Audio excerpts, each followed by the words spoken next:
all here to defend science? Because we know that when you defend science, you are defending the health and welfare of the American people. Isn't that right? Now, I am just thrilled to be here with so many mad scientists. And you should be mad, and you should be angry, and everybody in America should be mad and angry about what we are witnessing right now in our country, including the illegal and reckless attacks on science by Elon Musk and the Trump administration.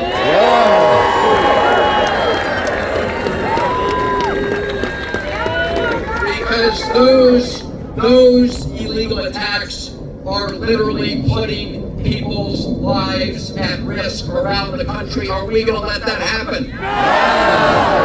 Are we going to shut down the illegal Musk operation? Make no mistake, this has nothing to do with government efficiency. If you care about government efficiency, and we all do, you don't start by firing all of the inspector generals in the United States government. Because when you do that, you're firing the independent watchdogs whose job it is to look out for waste, fraud, and abuse. So when you fire the IGs as your first step, what you're doing is opening the door to waste, fraud, and abuse. That's right. That abuse is what we are seeing right now because Elon Musk and his Doge cronies are not trying to make the government more efficient.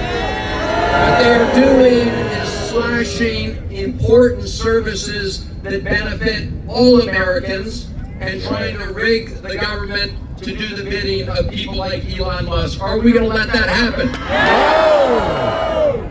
And we are seeing that, of course, in these attacks on science. Starting with the attacks on the National Institutes of Health.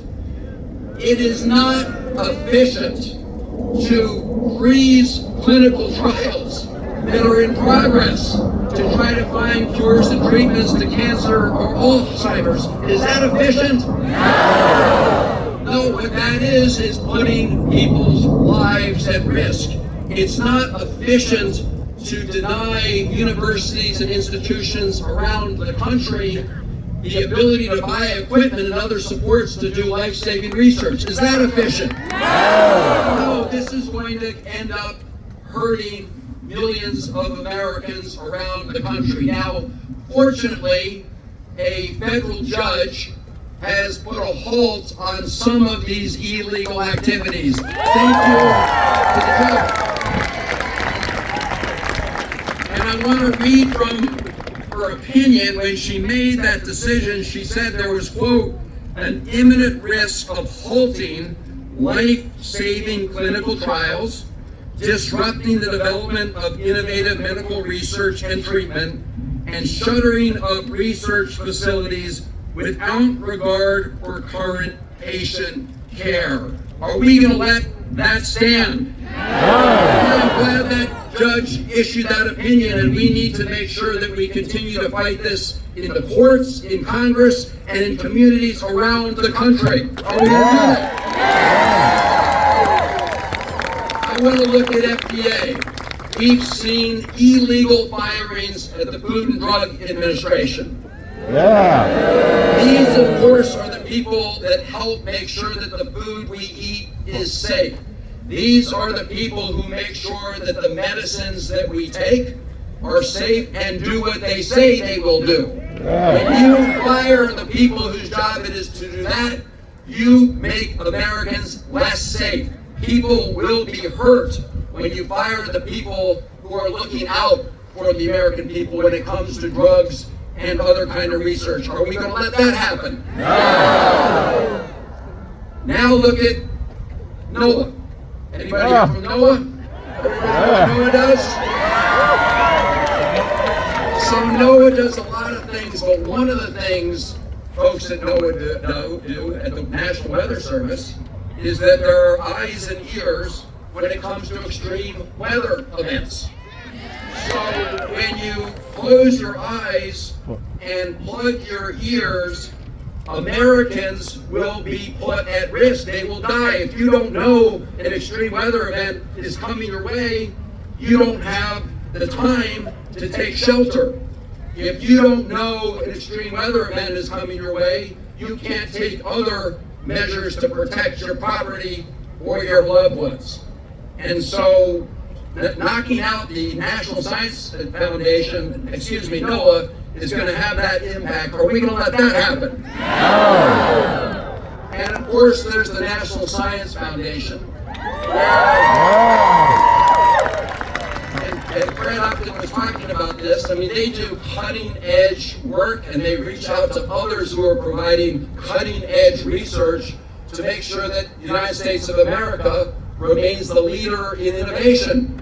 When you fire everybody at the National Science Foundation, or lots of people, you put America's competitive edge at risk. Are we going to let that happen? No. Now here's the thing. A judge, another federal judge, intervened to say those are illegal firings at the National Science Foundation. And because of that, at least for now, those employees have had to be brought back. And there are other judges that are standing up for the rule of law around the country. But we shouldn't have to rely on judges alone. We need to make sure that Congress does its job. And to do that, we need the votes to get it done, which is why what's happening here is so important, and happening at other places around the country is so important, because every member of Congress needs to recognize that they have an obligation to stand up for science, to stand up for their constituents, even when they're getting tweets against them from Elon Musk and others. And so, please call everybody you know, no matter where they live in the United States of America, and ask them to show up at rallies and town halls and demand that they be heard, because what's happening right now is a lot of members of Congress are running away from those town halls. But running away from those town halls is not going to make all of us and the American people go away. Because we are witnessing a great betrayal on the campaign trail. Donald Trump said he was going to focus on reducing prices and costs, but once in office, he began to implement Project 2025. Are we going to let that happen? So I believe at the end of the day, just like we were able to defeat the efforts to overturn the Affordable Care Act many years ago, and thank all of you who rallied to save the Affordable Care Act. Just like we did that, it was close. It ended up being one vote in the United States Senate. And I want you to keep that in mind as we rally around the country and fight this illegal Musk operation. And it requires all of us to knock on doors and make the phone calls and make your voices heard. Thank all of you for being here today to do just that, to protect our country, to save our Constitution, and to defend science. Thank you all.